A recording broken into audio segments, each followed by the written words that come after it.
Bonjour à tous et bienvenue sur Tout est possible avec Jésus TV. Je voudrais partager aujourd'hui un message que Dieu a mis sur mon cœur. Je voudrais te parler de l'équilibre d'un chrétien. Qu'est-ce que l'équilibre d'un chrétien? Qu'est-ce qui peut apporter un véritable équilibre dans la vie chrétienne? On sait que dans notre vie chrétienne, c'est un chemin et ce chemin est parfois difficile. Il y a des luttes, il y a des combats, il y a des tentations. Et je sais que toute notre vie, il y aura parfois ses hauts et ses bas. Mais il y a un élément important, très important, qui peut devenir ton équilibre quand tu le comprends, quand tu réalises l'ampleur de ce qui a été fait. Et je voudrais te parler de la grâce de Dieu. De se rappeler et de comprendre dans notre esprit en premier, mais il faut que ça descende dans notre cœur. Ce que Dieu a fait. Le sacrifice de son Fils. La résurrection. Mort sur la croix et ressuscité. Pour que toi, aujourd'hui, tu puisses vivre. Pour que tu puisses remporter le combat. Pour que tu puisses être justifié. Il y a ce passage des Écritures qui parle à mon cœur dans Tite au chapitre 2 et au verset 11, 12 et 13. Il dit « Car la grâce de Dieu, source de salut pour tous les hommes, a été manifestée. Elle nous enseigne à renoncer à l'impiété et aux convoitises mondaines et à vivre dans le siècle présent, selon la sagesse, la justice et la piété, en attendant la bienheureuse espérance et la manifestation de la gloire du grand Dieu et de notre Seigneur Jésus-Christ. » Et quand déjà je réalise la grâce de Dieu est un don, est un cadeau. Et déjà je voudrais que tu puisses le comprendre au fond de ton cœur. La grâce, elle n'est pas méritée, tu ne la mérites pas. D'ailleurs, la grâce est un don parce qu'elle veut dire faveur et méritée. Et quand tu comprends qu'elle s'étend, pas une catégorie de personnes, mais la grâce, source de salut pour tous les hommes. Tu fais partie de la génération d'élus. Tu fais partie de la génération qui a été choisie, qui a été élue par Dieu pour participer à sa grâce. Et tous ceux qui se sont placés sous le sacrifice du Christ, alors sont participants à ce grand salut. Mais sont participants aussi aux bénéfices de ce que la grâce peut apporter à l'homme. Alors, il y a un rappel vraiment qui est très important. Colossiens chapitre 2, aujourd'hui on va lire plein de versets parce que je pense que c'est très important de comprendre avec la parole de Dieu. Colossiens chapitre 2, versets 13, 14 et 15. Et entends cela. Il dit, vous qui étiez morts par vos offenses et par l'incirconcision de votre chair, il vous a rendu à la vie avec lui, en nous faisant grâce pour toutes nos offenses. Écoute cela, il a effacé l'acte dont les ordonnances nous condamnaient et qui subsistait contre nous. Et il l'a détruit en le clouant à la croix. Amen. Il a dépouillé pour toi, mon ami, pour moi, mon frère, ma sœur, les dominations, les autorités. Et il les a livrées publiquement en spectacle, en triomphant d'elles par la croix.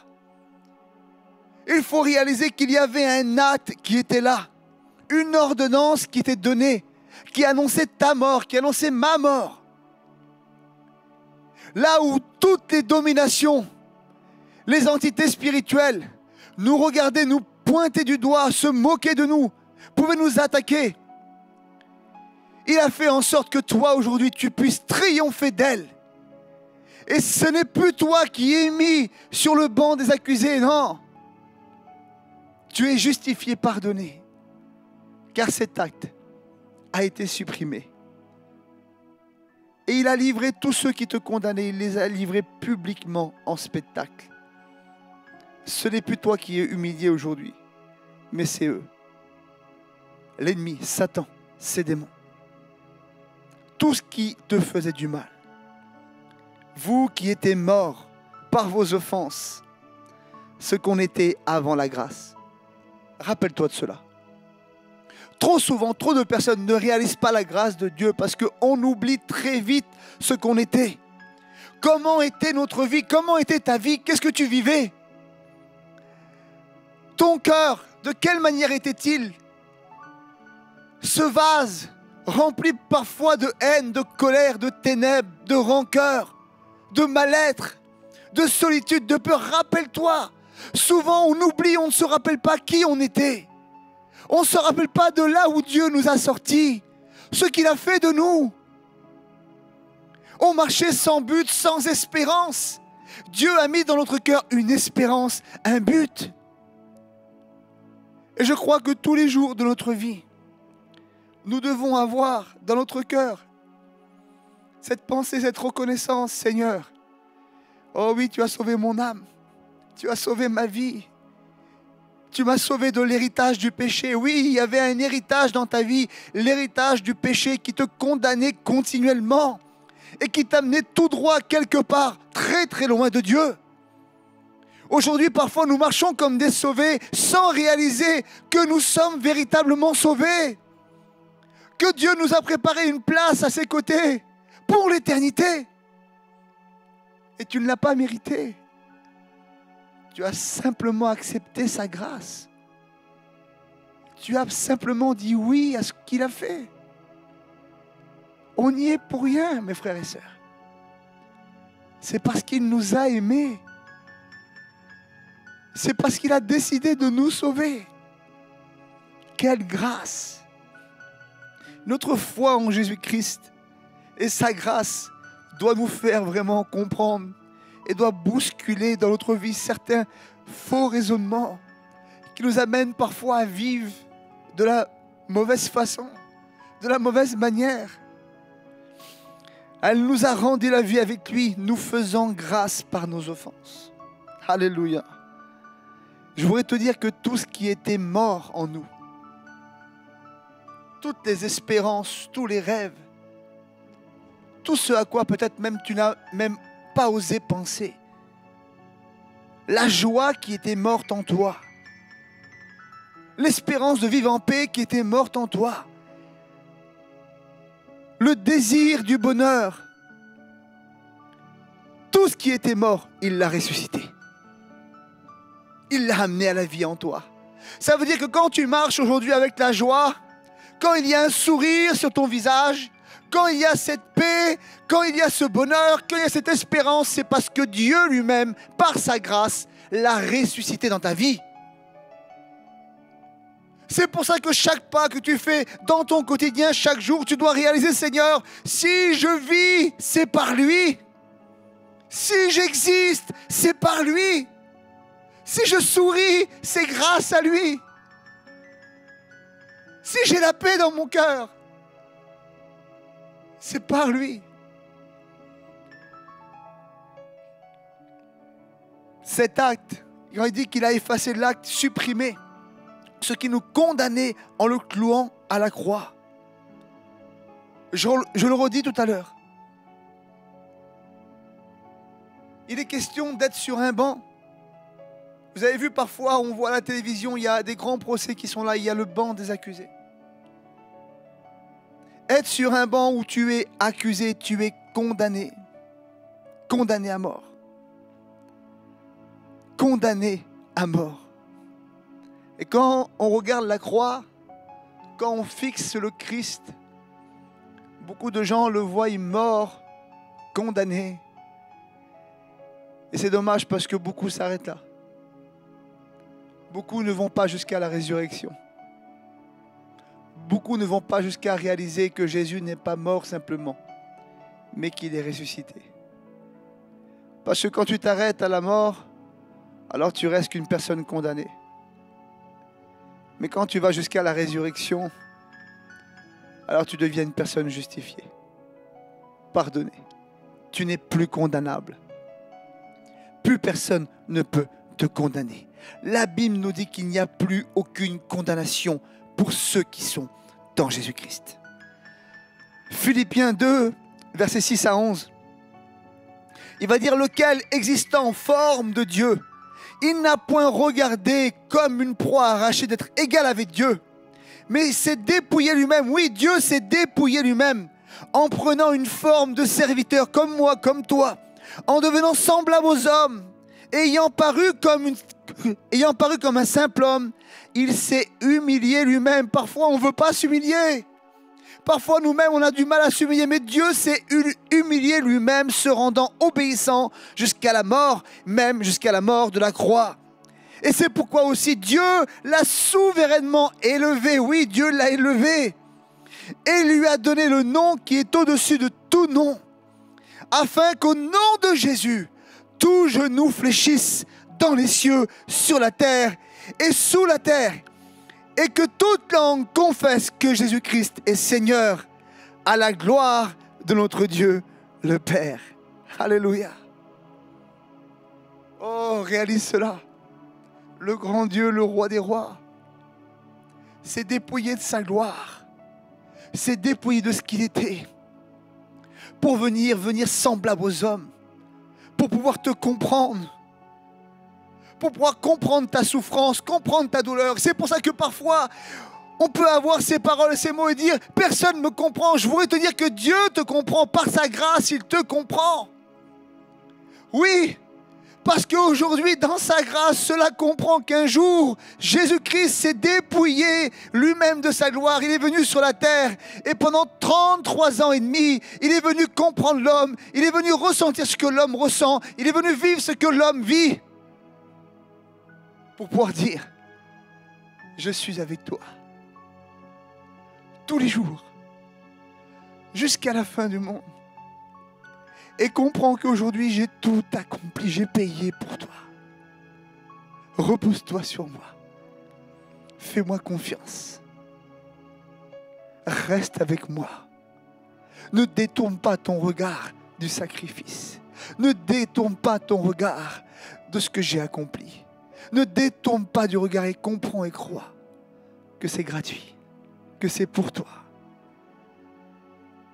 Et quand il va dire que dans 2 Colossiens, au verset 15, il a dépouillé les dominations, les autorités. Et il les a livrées publiquement en spectacle, en triomphant d'elles à la croix. Le mot que je voudrais reprendre, c'est « il a dépouillé ». Il a dépouillé les autorités. Et le mot qui est revenu dans mon cœur, c'est « désarmer ». Il les a désarmés.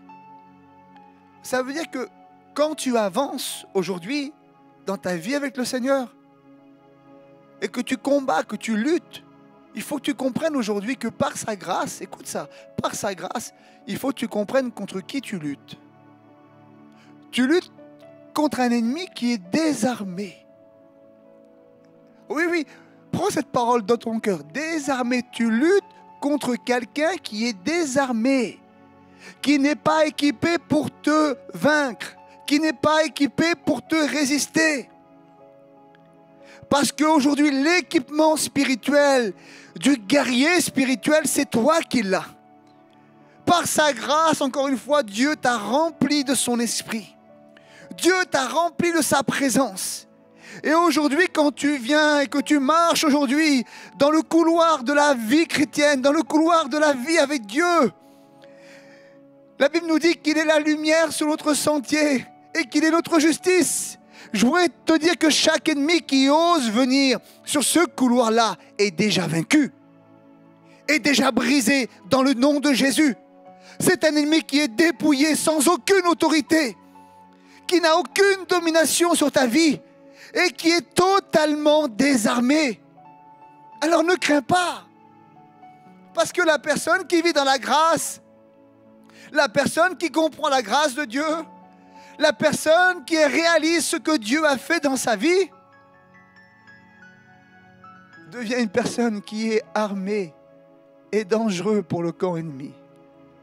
Alors tu n'as pas à avoir peur, tu n'as pas à craindre, parce que tu sais ce que Dieu a fait dans ta vie, parce que tu réalises de quelle manière Dieu est puissant dans ta vie. Alléluia.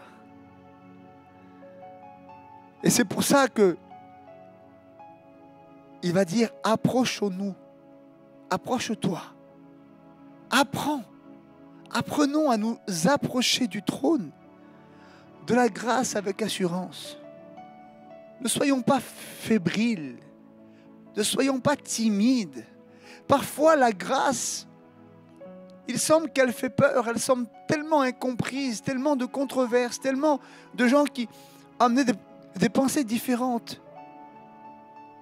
Mais on n'a pas à avoir peur de s'approcher de la grâce. On n'a pas à avoir peur de vivre la grâce complète. Approche-toi de la grâce, du trône de la grâce, avec assurance. Sachant que tout ce qu'il y a à l'intérieur, c'est pour toi. Sachant qu'il n'y a aucune crainte, aucun tremblement à avoir devant ce que Dieu a accompli.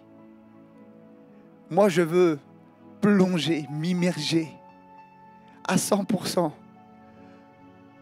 dans cette grâce parfaite que Dieu m'a communiquée, m'a donnée.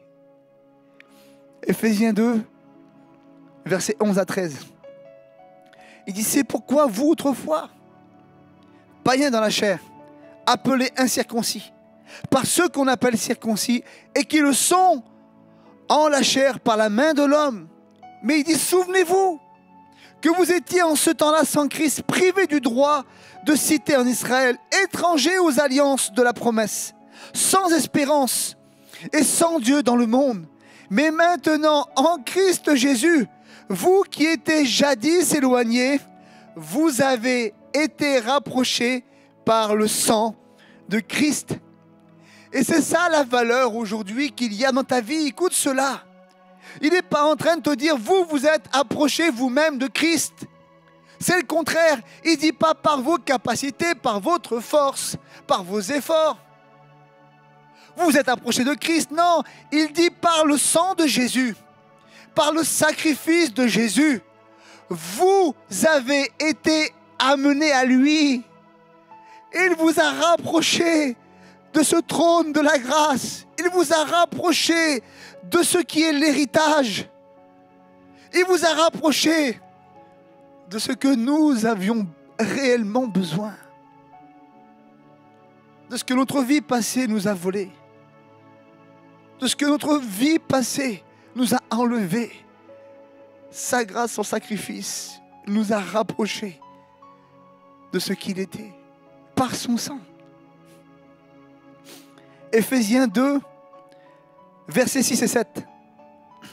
Il nous a ressuscités ensemble et nous a fait asseoir ensemble dans les lieux célestes en Jésus-Christ, afin de montrer dans les siècles à venir l'infinie richesse de sa grâce par sa bonté envers nous en Jésus-Christ. Alléluia. Alléluia. Oh oui, quand je réalise pleinement la grâce de Dieu. Et c'est le rappel du départ. Quel équilibre. Au départ, dans 2 Tite au chapitre 12, on l'a lu et je voudrais qu'on le relise ensemble parce que c'est important. 2 Tite au verset 12. Il va dire qu'il nous a enseigné à renoncer à l'impiété et aux convoitises mondaines, d'accord ? Et à vivre dans le siècle présent, d'accord ? Selon la sagesse, la justice et la piété.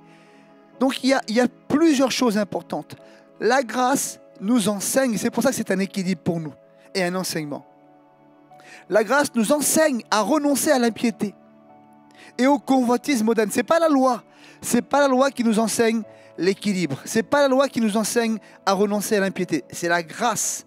La grâce de Dieu, source de salut pour tous les hommes, d'accord ?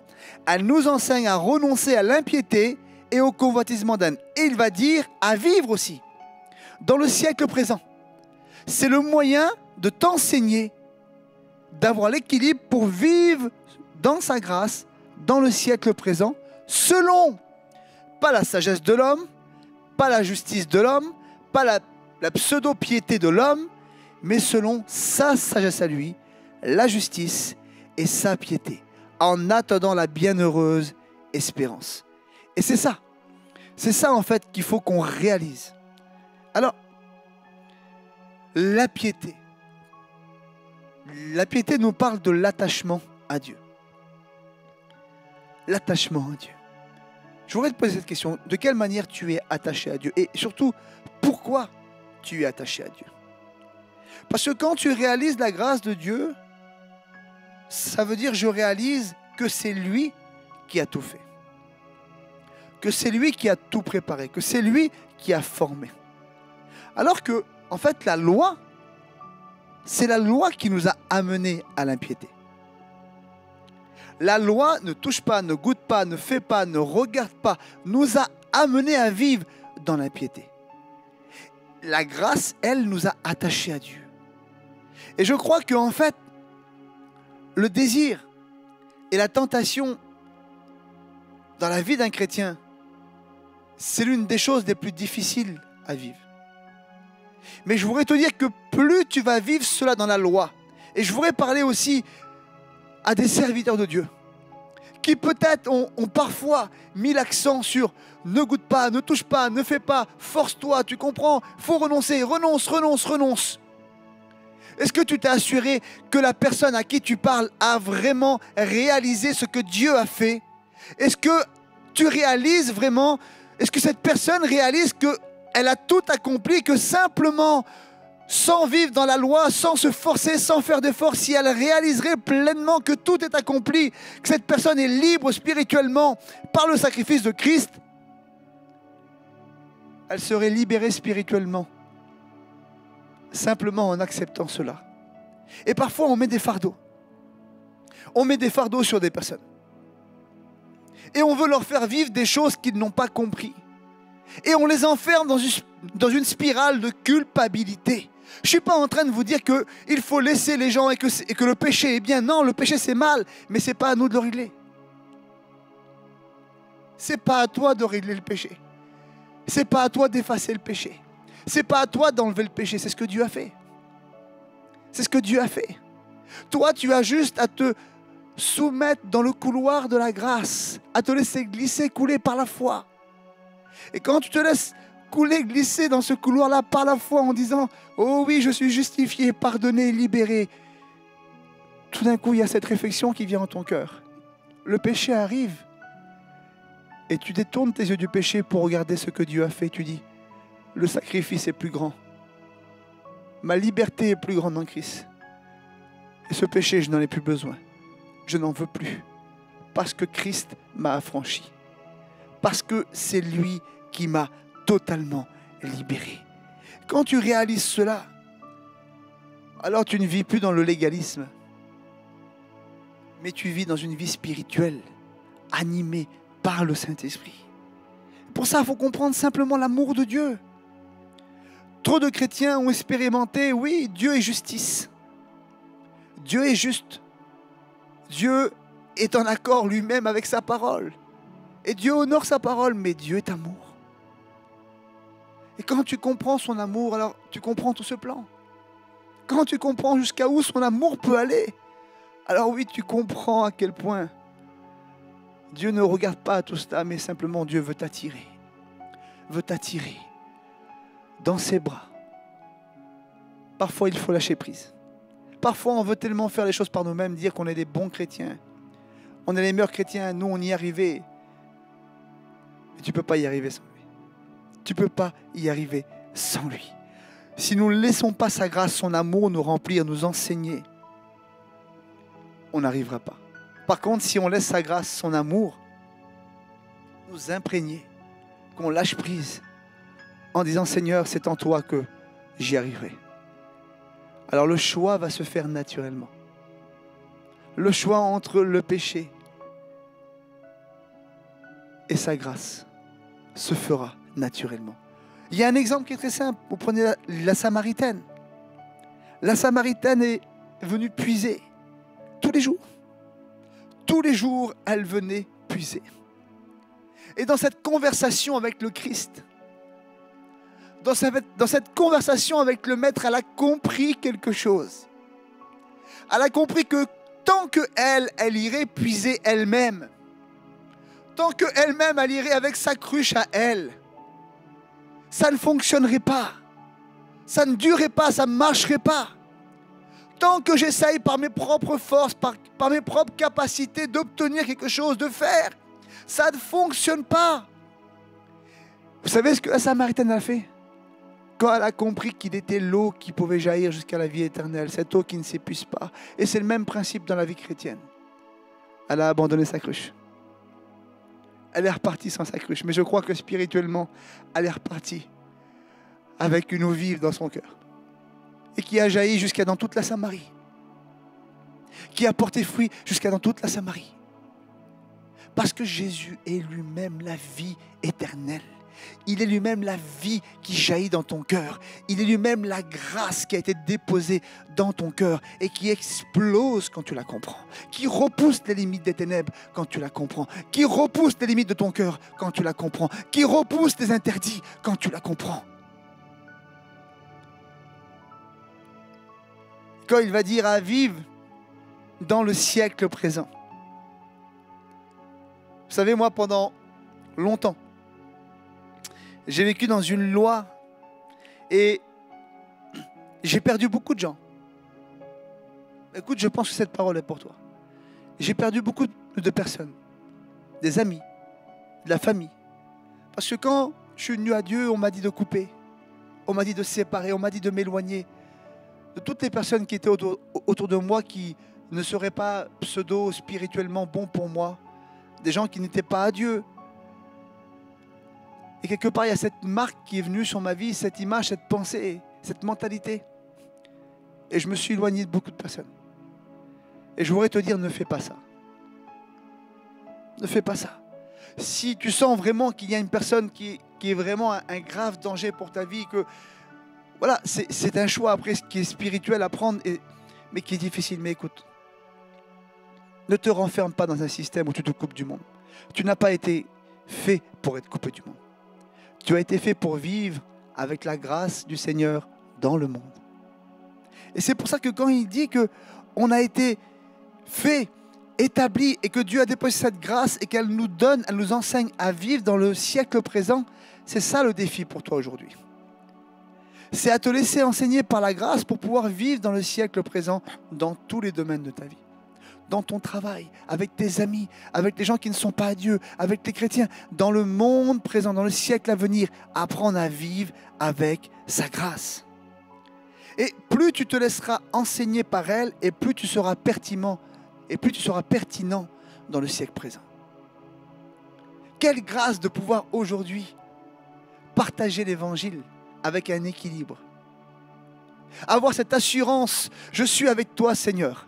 Et je suis capable aussi de porter l'évangile partout où je suis. Je n'ai pas peur parce que tu es avec moi. Et c'est ça en fait, avoir cet équilibre-là. Et quand il va dire de vivre dans le siècle présent, il parle de trois choses.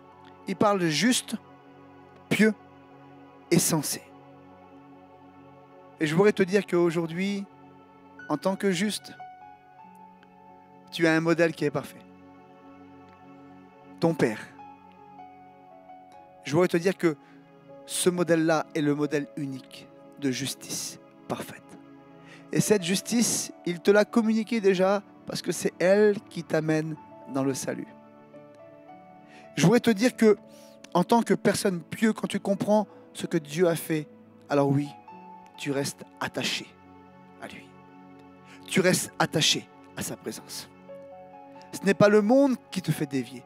Ce n'est pas les entourages qui te font te détourner de Dieu. Non, c'est ce que tu as compris de ce que Dieu était et sa grâce.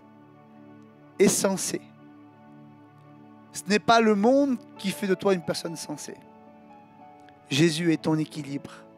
Être sensé, c'est équilibré. Et Jésus est ton équilibre. Jésus est celui qui est avec toi tous les jours de ta vie dans ton quotidien. Et si tu regardes à lui à chaque seconde, tu n'as pas peur d'être dans le déséquilibre. Parce que c'est Jésus qui sera ton équilibre. Alors, je voudrais te dire surtout qu'on n'a pas été fait comme une lampe, comme un flambeau, pour être mis sous la table. Pas du tout. Dieu ne t'a pas décrit comme le sel pour être mis quelque part où personne ne viendra goûter ta saveur. Non, pas du tout. Tu as été fait pour être exposé. Tu as été fait pour être goûté. Tu as été fait pour être apprécié. Et c'est par sa grâce que tu peux être un témoin. C'est par sa grâce que tu peux témoigner de tout ce qu'il a fait en toi.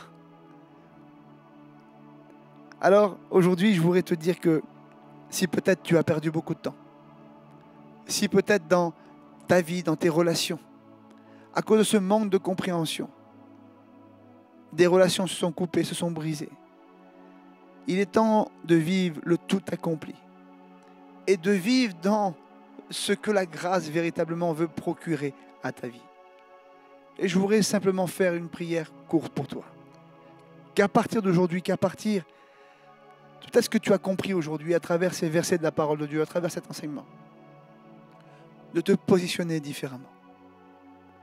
Alors je prie pour toi, dans le nom précieux de Jésus, par ce qu'il a fait lui, que chaque personne aujourd'hui qui écoute ce message puisse réaliser sa puissance, l'ampleur de ce qu'il a fait. Comprendre que nous pouvons nous approcher du trône de la grâce, sans peur, sans crainte, et sachant qu'il nous a placés avec des capacités. Il a désarmé tout ce qui nous faisait du mal, et il nous a équipés à nous. Nous rappelant, Seigneur, de ce qu'on était autrefois et de ce que tu as fait de nous aujourd'hui. Nous voulons, Seigneur, proclamer au monde, nous voulons proclamer que cette grâce, elle n'est pas simplement pour nous, mais aussi on doit la répandre autour de nous. Je te dis merci pour chaque personne qui entend ce message. Que tu puisses transformer, changer, bouleverser les vies. Dans le nom de Jésus. Amen. Que Dieu vous bénisse.